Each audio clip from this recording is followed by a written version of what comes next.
Getting the balance right is a constant challenge in an emergency. Do you go fast or ensure quality? Do you push your staff to the limit or do you give them time off? Here are a few suggestions from experienced colleagues. We always have to make a compromise, how perfect we want to be or how fast we want to be. So the most important thing is to kind of be thinking as you're walking. In other words, to start putting things in motion on all different fronts at the same time. Fundraising, purchases, logistics, programming, all at the same time, and then basically building up as new information becomes available and the situation evolves. It's at times challenging to be fast and efficient and compliant to all the rules. I don't know, in a normal environment, you have time to do all your paperwork, you have time to do. So in an emergency context, you have still to do it, and I really believe that you have still to do it, because if you don't do it at the beginning, you will pay for it down the line. But you have to find ways to expedite and make choices between what is really important to document and to have immediately, and what you can do when things slow down a bit.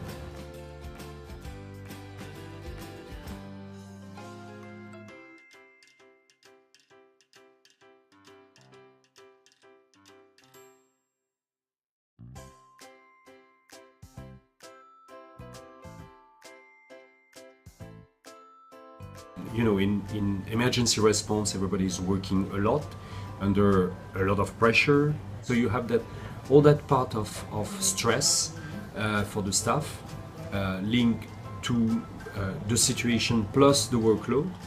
And one of the biggest challenges definitely is to try to keep the balance between responding efficiently and keeping your staff sane, basically.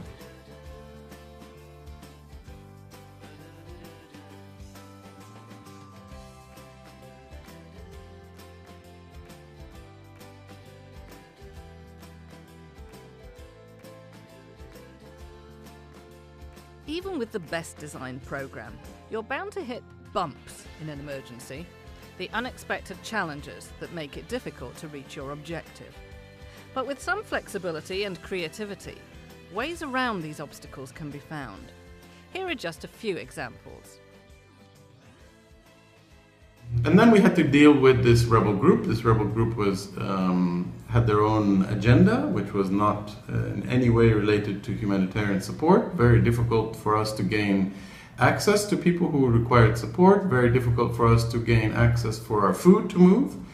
Very difficult to negotiate the passage of our food without having to pay, shall I say, taxes to the local militias. Which required a great deal of negotiations with these people, a great deal of highlighting the political implications of not supporting humanitarian efforts, and for which they were almost non-conversant. They had no clue about that point of view from a governance point of view and their obligations towards humanitarian assistance.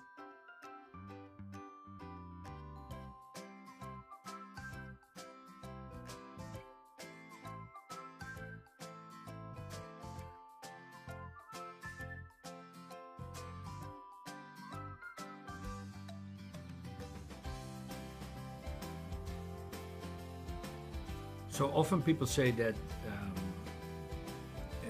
it is the personalities. If you know the head of program, or you like him or her, then it's easy to work with. So of course that's very important. But it's if the structure is clear, then it should not matter. You don't want to have a structure that is too rigid, like a harness. Yeah, that doesn't. You will probably lose flexibility and agility, because you want also to use the talents of certain people, especially in emergencies.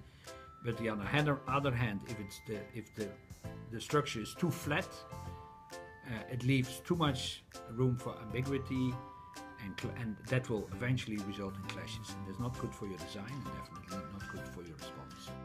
And you need the right person at the right time.